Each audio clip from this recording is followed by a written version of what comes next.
Hello mga kaibigan, maligayang pagdating sa aking channel. Ngayon ay nandito ako kasama ang balita ni na Engin Akyurek at Tuba Buyak Ustan. Tuba Buyak Ustan's heartfelt words nag-aalab ang puso ko.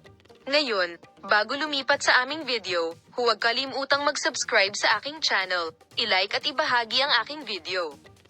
Oo, mahal na mga tagahanga, si Tuba Buyak Ustan, isa sa mga pinakasikat na pangalan ng Turkish na telebisyon at sinehan, ay misteryosong lumabas kamakailan sa media at iniwan ng kanyang mga tagahanga na nagtataka. Gayunpaman, binasag ni Tuba Buyak Ustan ang kanyang katahimikan at ginulat ang lahat sa kanyang mga emosyonal na pahayag. Narito ang mga taos-pusong salita ni Tuba Buyak Ustan at ang mga echo ng mga pahayag na ito. Ang pananahimik ni Buyak Ustan ay pumukaw ng pagkamausisa sa media. Kamakailan, nagkaroon ng maraming usapan at haka-haka tungkol sa Tuba Buyak Ustan sa media.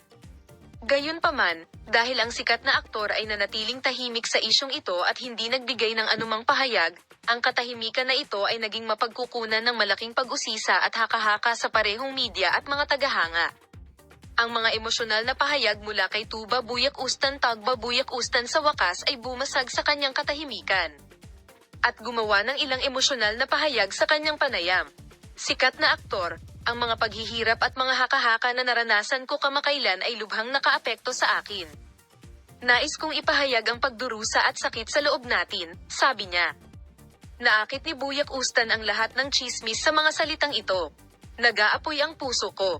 Ipinagpatuloy niya ang mga salita ni Buyak Ustan tulad ng sumusunod.